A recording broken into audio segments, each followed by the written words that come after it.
A private video leak that destroyed Kim Kardashian's reputation, or that, according to Hollywood, was the beginning of the most profitable business in pop culture history. When I first heard about Kim's tape, as her mother, I wanted to her. But as her manager, I knew that I had a job to do.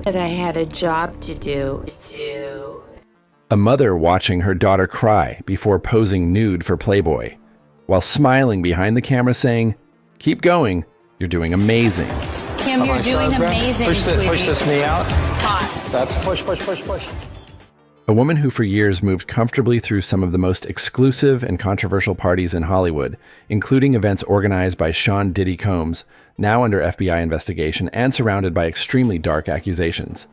A mother and manager who took 10% of absolutely everything her children earned, while building a multi-million-dollar machine around their private lives. A family accused by Forbes of inflating numbers and exaggerating fortunes, amid the Kylie Cosmetics phenomenon and the so-called self-made billionaire. A mother accused of allowing her 16-year-old daughter to attend, with zero parental supervision, the infamous freak-offs, P. Diddy's controversial parties, exposing her to who knows what kind of dark situations. A person who was capable of organizing a press conference at the worst moment of her daughter's depression to profit from her pain. A woman who had to live with what I consider one of the biggest breaking points of this entire clan. The public transformation of her husband, Bruce Jenner, into Caitlyn Jenner.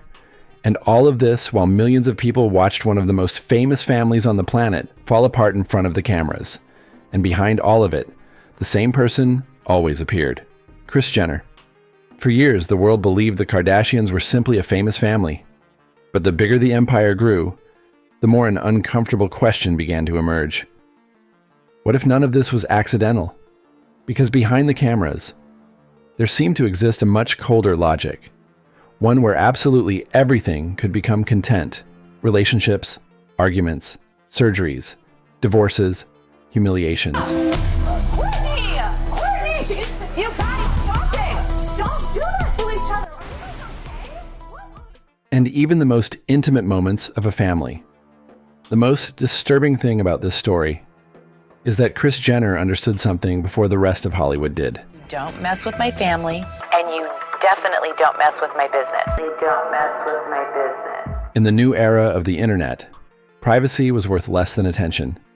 And the more chaos a celebrity could generate, the more money she could produce. This was not just a reality show. It was the construction of the most successful media experiment in modern pop culture history. This is Behind the Icon. And today I want to tell you the story of Kris Jenner, who, in my opinion, was the most cunning and at the same time most unscrupulous mother in the history of Hollywood. Kris Jenner.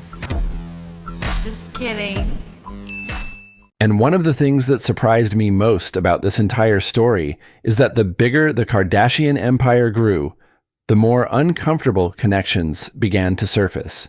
Because real power in Hollywood doesn't only work in front of the cameras, it also works behind them, at private parties, at exclusive events, and in circles where the same people appear over and over again.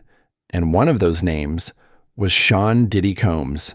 But this connection between Diddy and the Kardashian clan didn't start in 2019. In reality, it goes back much further.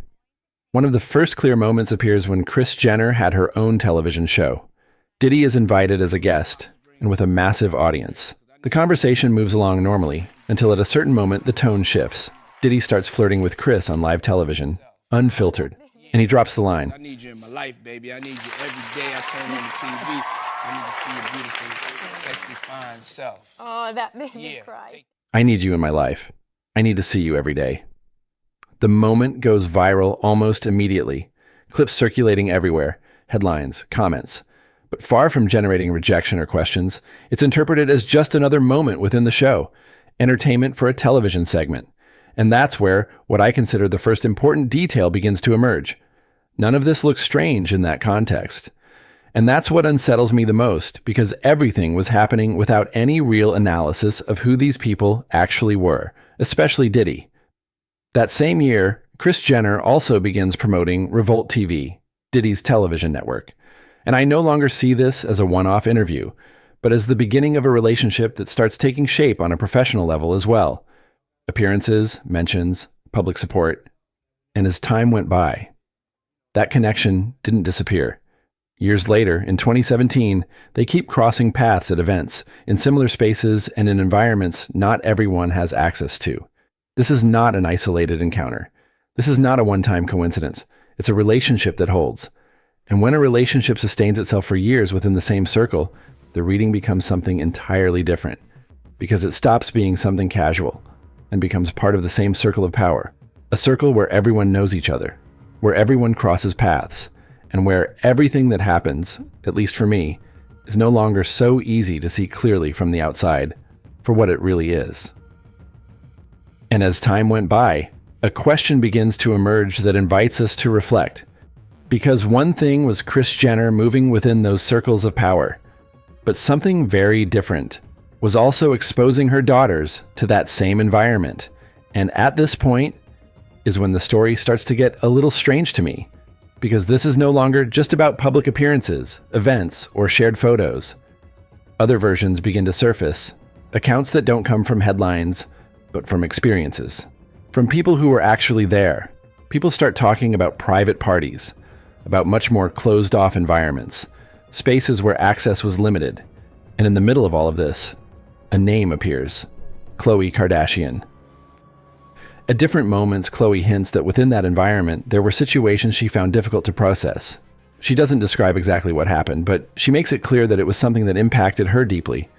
And that is what, at least for me, generates a real sense of discomfort, because it's not a direct accusation, but it's not a simple comment either. It's a signal. And then another element appears, a video that starts circulating online, a piece of footage that claims Khloe had contact with that environment when she was just 16 years old, in contexts where alcohol consumption and other substances are also mentioned. And that's where my perception shifts completely, because this is no longer just about Diddy, not even about Hollywood. It's about understanding how far Kris Jenner was willing to go to normalize that kind of environment around her own family. None of this has been officially confirmed. There is no conclusive evidence, but it's not an isolated account either, because when I look more closely, I see the stories start to repeat themselves, different voices, different moments, but the same type of environment.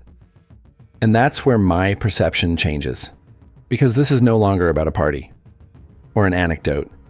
This is about a pattern, a type of situation that for years seemed like part of the spectacle, but that over time, I've started to see from a very different place.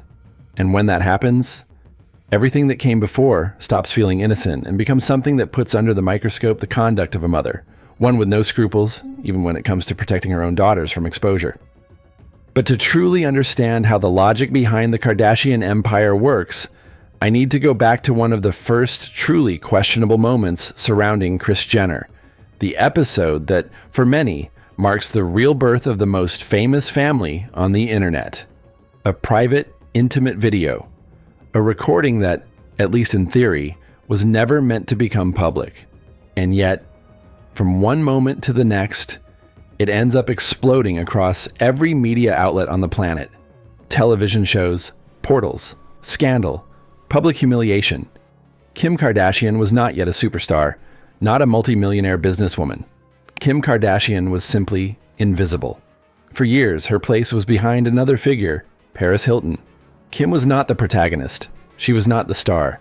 And she was nowhere near the center of attention.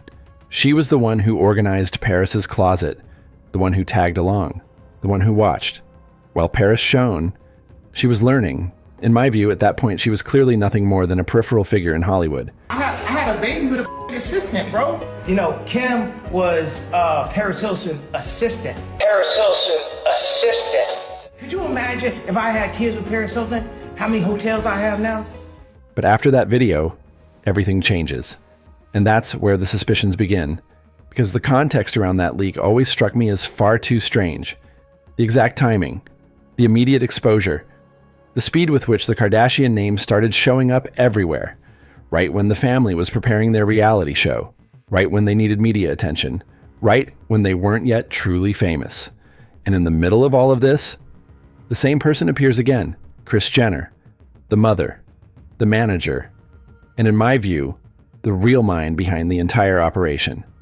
Because Kris seemed to understand something Hollywood hadn't quite figured out yet, that in the new era of media, attention was worth more than reputation.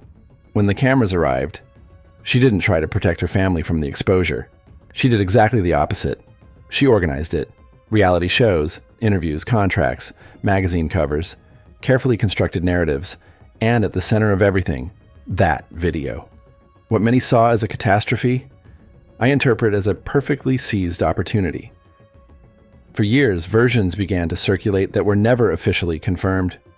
Rumors of private agreements, negotiations, decisions made behind closed doors, even versions claiming that the release of the video was never entirely accidental. And you're saying Kris Jenner was a part of all three in some capacity? She made us do it. She made us shoot him, bro. None of that could ever be definitively proven. There was never an official confirmation. But there is something we cannot deny. After that leak, Kim Kardashian stopped being unknown, and the Kardashian name became a global brand. That scandal didn't destroy the empire. It built it.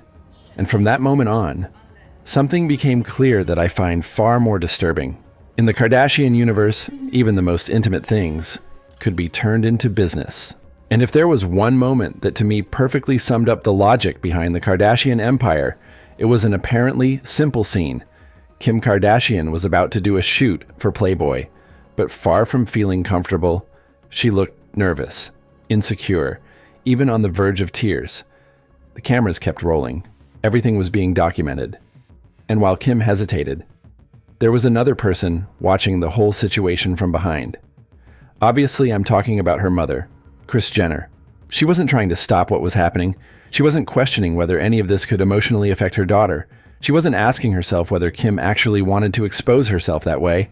Quite the opposite. Kris pulls out a small digital camera. She starts recording, and she smiles. And then she says a line that for me ended up becoming one of the most famous moments in the entire Keeping Up with the Kardashians reality show. She drops the line, "You're doing amazing, sweetie." Kim, you're doing amazing, sweetie. Push this knee out. Hot. That's push. The line became a meme. It became pop culture. People laughed. They repeated it for years. But seen in retrospect, for me this is a scene that is much harder to process, because it perfectly captures how the Kardashian universe worked. Discomfort could be turned into content, exposure could be turned into marketing, and even the most vulnerable moments could become entertainment. And the further the reality show went, the more the line between family and business seemed to disappear. Arguments were filmed, crises were televised, pregnancies became exclusives, divorces became ratings. And Kris, obviously, always appeared managing everything as if she were a chief executive officer. Because by that point, the Kardashians were no longer just celebrities. They were a brand, and each member of the family began playing a role within a much larger machine. Kim was the main image. Khloe, the emotional chaos. Kourtney, the family tension. Kendall, fashion. And Kylie, the next big business. Because what I realized back then was that while the reality show was exploding in audience, Kris Jenner was already thinking about something far more ambitious. She didn't just want fame. She wanted to build an enormous empire. And that's when the Kardashian phenomenon stopped being just television, because Kris Jenner understood something before almost any celebrity of her generation. The future was no longer in television shows. It was in social media, Instagram, filters, selfies, likes, constant perfection. And within that new world, the Kardashian family seemed designed to dominate. Every post became news. Every relationship generated headlines. Every physical change triggered millions of comments. But there was one figure who began to stand out above the rest. Kylie Jenner, the youngest, the most followed, and probably the most profitable. What started with simple makeup kits ended up transforming into Kylie Cosmetics, a multi-billion-dollar brand built around a single image, Kylie Jenner's. A girl who went from being an extremely insecure person to shaking the entire social media world with nothing more than a change in her lips. The impact was immediate, the growth exponential. And behind that entire operation, the same person kept appearing. Obviously, Kris Jenner. For years, Kris managed her children's businesses under one simple rule: keep 10% of everything. Contracts, campaigns, brands. You're paid a 10% 10% manager's fee on the gross income from your family's deals. That's pretty good, Kris. Most managers and those type of people, agents, are getting between 20 and 25%, sometimes 30, and I'll take 10%. Everything went through her. I personally believe her involvement was so influential in the quality of the deals she secured for her daughters that she absolutely deserved her 10% without question. But I also understand why so many people accused her of living off her own children. And the bigger the business grew, the harder it became to separate where the family ended and where the corporation began. Because the Kardashians were no longer just selling products. They were selling glamour, selling a lifestyle, selling perfection, and above all else, they were selling the illusion of intimacy. Most of us felt like we truly knew this family, that we were part of their lives, that we were seeing something authentic, when in reality, every post, every scandal, every public appearance was carefully managed. But the moment where that machine starts to face its biggest scrutiny arrives with a magazine cover. Forbes, Kylie Jenner is presented as the youngest self-made billionaire in history. The news explodes, headlines travel the world, and the Kardashian empire reaches a whole new level of legitimacy. But shortly after, the story starts to fall apart. Forbes accuses the family of inflating numbers, exaggerating revenues, and manipulating financial information. Suddenly, the perfect narrative was starting to show cracks, and once again, an uncomfortable question surfaces that makes me doubt everything. How much of what we were seeing about the Kardashians was actually real? Because the bigger the empire grew, the more it felt like a carefully engineered construction, one where the image, the narrative, and the attention were worth more than anything else.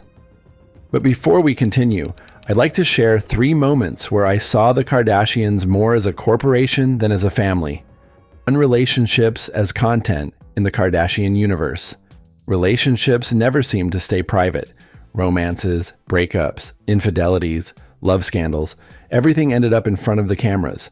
And the more media attention a relationship got, the more the Kardashian empire grew. To Kanye West and the chaos on camera. This is one of the moments I found most uncomfortable during the very public crises I watched Kanye West go through. Screaming, tension, accusations, and a family completely exposed in front of millions of people.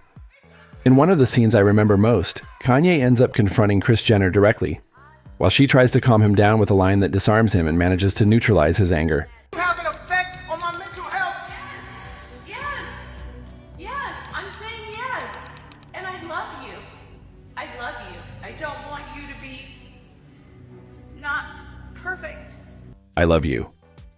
And there we see it again, a deeply private moment that ended up becoming global content. 3. The Met Gala and the consolidation of the empire.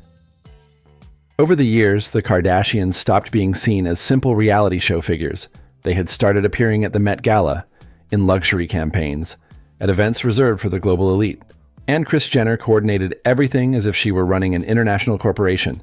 Outfits, appearances, narratives, social media impact, viral moments. The entire family already functioned as a perfectly synchronized ecosystem.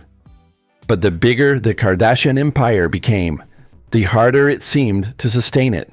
Because living constantly in front of the cameras also comes at a cost. And behind the luxury, the magazine covers, the millions, and the perfect campaigns. Cracks were starting to appear that were becoming harder and harder to ignore. One of the things that impacted me most throughout this entire story was the public transformation of Bruce Jenner into Caitlyn Jenner. The announcement paralyzed all of Hollywood. Headlines, interviews, television specials, historic magazine covers.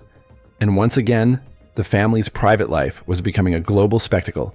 But behind all the media attention, the situation inside the Kardashian clan was far more complex. The separation between Kris and Caitlyn grew increasingly tense. Public reproaches surfaced, uncomfortable interviews, contradictory statements, and completely different versions of the same story. And while millions of people consumed every detail as entertainment, the family seemed to be falling apart in real time. But what strikes me most about all of this is that even in the middle of the chaos, the cameras kept rolling. Because in the Kardashian universe, the show never stops. And as the years went by, I started to seriously wonder whether that permanent exposure had ended up taking an emotional toll on the entire family. Anxiety, crises, exhaustion, constant aesthetic pressure, obsession with image. But in the end, the machine kept running. And the cost of keeping it going seemed to grow bigger with every passing year. And that's where Kris Jenner starts to generate a strange feeling, even among those of us who admired her ability to do business. Because for some, she had built the most brilliant entertainment system of the digital age. But for others, she had turned her own family's life into a permanent content company. For me personally, the more time passed, the harder it became to tell where the family love ended and where Kris's strategy began. And perhaps the most unsettling thing about this entire story is that Kris Jenner's model ended up working better than anyone could have imagined. Because the Kardashians didn't disappear after the scandals. They became more powerful. Every controversy seemed to increase their relevance. Every crisis generated more attention. Every scandal made the business grow even bigger. While other celebrities were desperately trying to protect their privacy, the Kardashians did exactly the opposite. They turned it into a product, and the result was enormous. Reality shows, multi-billion-dollar companies, global brands, contracts with the most important platforms in the world, billions of followers, political, cultural, and aesthetic influence. I still see this family today as one of the most effective marketing machines in the history of entertainment. And Kris Jenner, personally, I always saw her as the mastermind behind all of it, coordinating, negotiating, managing, controlling. Because by that point, she was no longer just a manager. She was a media strategist. I would go as far as saying she was the CEO of the entire company. And for me, the most unsettling part of all this is that for many people, this experiment worked. Because after the Kardashians, Hollywood changed, and millions of people started understanding fame in exactly the same way they did.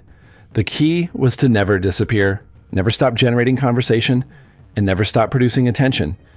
And as a closing thought, my reflection on this story is that Kris Jenner understood that before almost anyone else in the entertainment industry.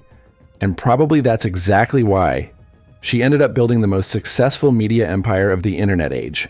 Don't mess with my family. And you definitely don't mess with my business. You don't mess with my business. But even so, and after everything we've seen, the question I keep asking myself remains the same. Are we looking at a marketing genius or at the architect of the most successful modern media system of the century? This was Behind the Icon, and this was the story of Kris Jenner, the story of someone who, in my opinion, changed the rules of the game forever. If you enjoyed this video, subscribe to the channel and tell us in the comments what other story you'd like us to cover, because at Behind the Icon, behind every icon, there's always much more than meets the eye.